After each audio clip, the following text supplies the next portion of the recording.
National Housing Authority. Dito po yan sa Sitio Lipat-Lipat, Barangay Hulo, Pililla, Rizal. Sa lahat po ng gustong makapag-avail ng pabahay na ito, kailangan nyo pong makipag-ugnayan sa inyo pong lokal na pamahalaan, sa inyo pong barangay at munisipyo kung saan po kayo rehistrado.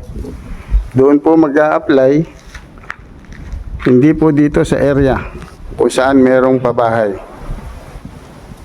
Sa lahat po ng gustong makapag-avail ng bahay na ito, na proyekto ng National Housing Authority, wala pong applyan dito sa area. Kailangan po nating makipag-ugnayan sa lokal na pamahalaan kung saan po tayo rehistrado.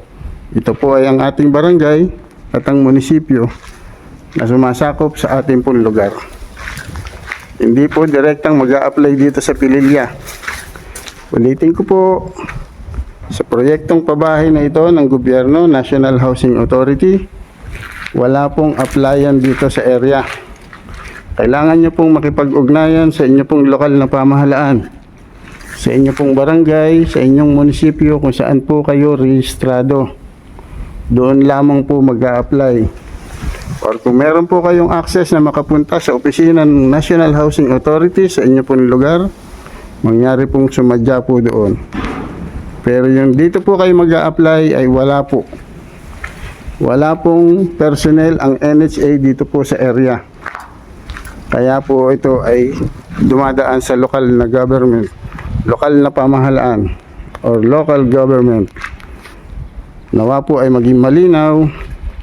Ulitin ko po, sa lahat po ng gustong makapag-avail ng pabahay na ito ng gobyerno, National Housing Authority, kailangan nyo pong makipag-ugnayan sa inyo pong lokal na pamahalaan, local government unit, sa inyo pong barangay, inyo pong munisipyo kung saan po kayo rehistrado. Doon po tayo mag-a-apply para sa pabahay ng gobyerno. Wala pong direktang applyan dito sa area kung saan po nakatirik ang mga bahay. Wala pong personnel ng NSA dito po sa area, kaya't sa local government po. Nawa po ay maging malinaw at wala po sanang maging malito o maging kalituhan sa inyo po.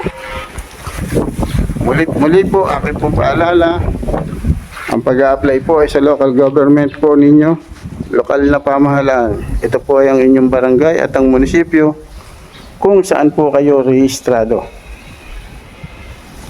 Maraming salamat po.